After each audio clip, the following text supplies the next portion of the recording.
Bismillahirrahmanirrahim.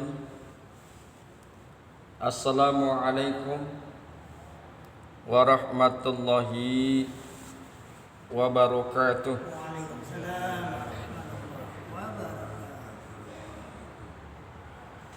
Pembahasan kita pada pagi hari ini yakni Al-An'am. Al-An'am ayat yang ke-47, di mana di dalam Al-An'am ayat yang ke-47 Allah kemukakan, A'udzu billahi minasyaitonir rajim. Qul ara'aitakum in atakum azabullahi baghtatan au jahratan. Katakanlah, beritahukanlah kepadaku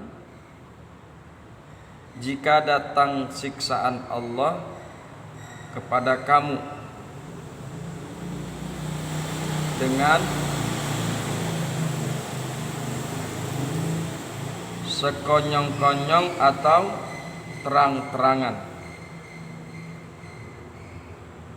Katakanlah, beritahukanlah kepadaku jika datang siksaan Allah kepada kamu dengan sekonyong-konyong atau terang-terangan, baghtatan au jahratan, sekonyong-konyong secara mendadak, au jahratan atau secara jahar, secara terang-terangan. Hal yuhlaku illal qaumuz zalimun. Maka adakah yang dibinasakan selain orang-orang yang zalim? Yuhlaku itu dibinasakan. Hal yuhlaku illal qaumuz zalimun. Maka adakah yang dibinasakan selain dari orang-orang yang zalim? Itulah kira-kira terjemahan daripada Al-An'am ayat yang ke-47. Kemudian di dalam tafsir Jalalain dikemukakan, A'udzu billahi minasyaitonir rajim. Qul lahum, katakanlah olehmu, lahum, kepada mereka, ara'aitakum in atakum azabullahi baghtatan au jahratan. Beritahukanlah kepadaku, in atakum azabullahi, jika azab Allah datang kepada kalian, baghtatan secara sekonyong-konyong, secara tiba-tiba, au jahratan atau datang dengan jelas, lailan au naharan, baik itu pada malam hari ataupun siang hari. Lailan au naharan, malam hari atau naharan atau siang hari. Hal yuhlaku illal qaumuz zalimun, adakah yang dibinasakan? Hal yuhlaku, adakah yang dibinasakan? Illal qaumuz zalimun, kecuali orang-orang yang zalim. Adakah yang dibinasakan kecuali orang-orang yang zalim? Siapa orang-orang zalim? Al-kafirun. Adakah yang dibinasakan kecuali orang-orang yang kafir? Ai ma yuhlika illahum. Maksudnya tidak ada yang dibinasakan kecuali mereka, yakni kecuali orang-orang yang zalim, kecuali orang-orang yang kafir. Itulah kira-kira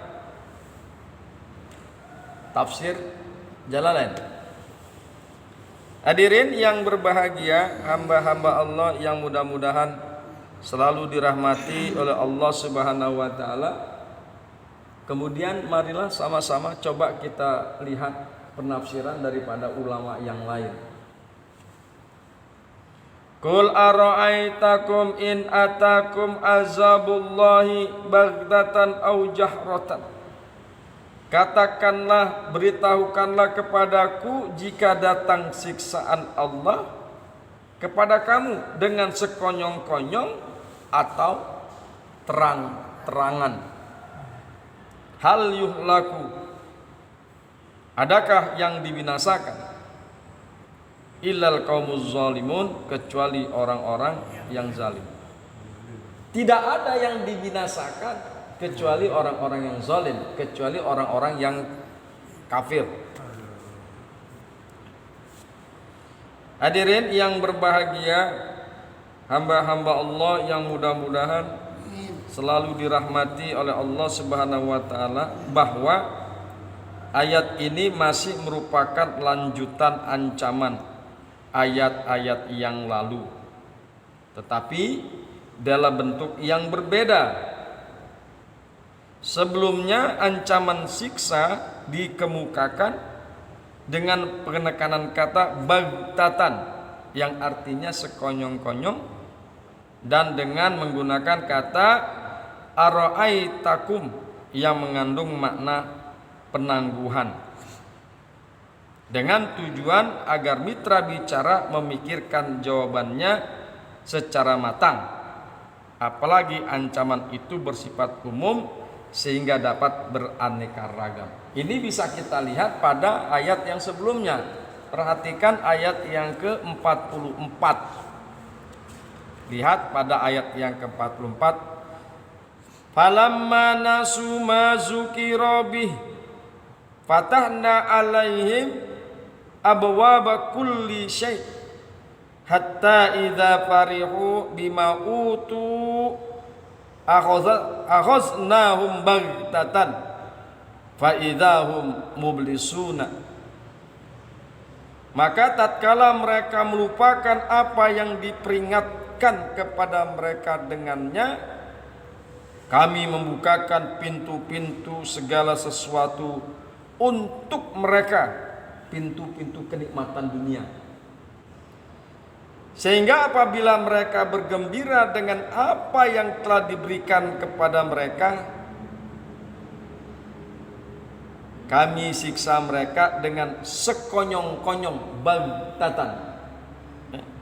Kami siksa mereka dengan sekonyong-konyong, fa idzahum mublisuna, maka mereka terdiam berputus asa. Harta benda yang dikumpulkan, nikmat dunia yang dikumpulkan, setelah datangnya siksa azab secara sekonyong-konyong, dia kaget, nggak berarti apa-apa. Selanjutnya ayat yang ke-46 mengemukakan ancaman dengan kata akhadha yang artinya mengambil. Allah, lihat ayat 46. Qul ara'aitum in akhadallahu sam'akum wa absarakum. Katakanlah, beritahukanlah kepadaku jika Allah mengambil pendengaran dan penglihatan kalian. Itu juga siksa.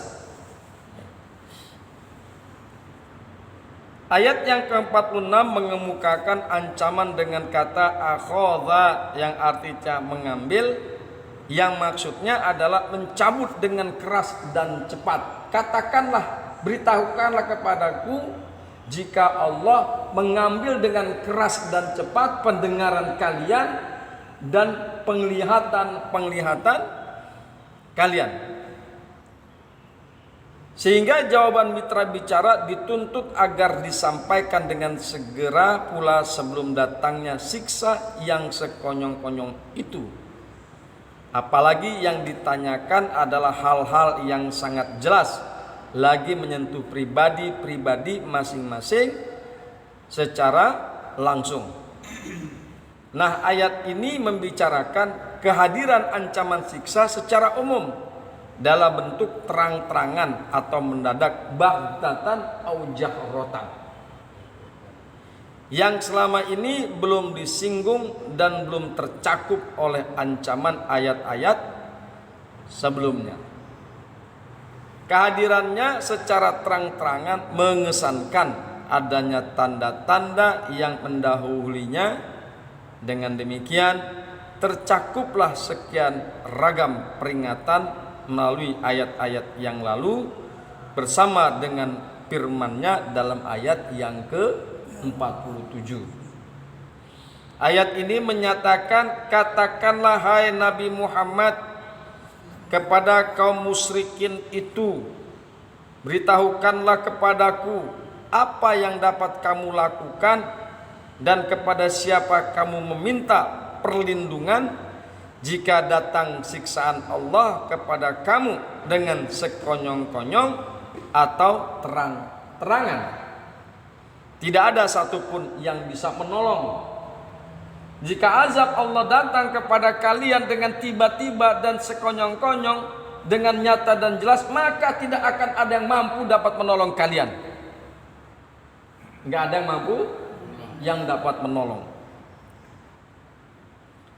Maka jika demikian itu halnya, adakah yang dibinasakan oleh Allah secara langsung atau melalui makhluknya selain dari orang-orang yang zalim, yakni selain kamu?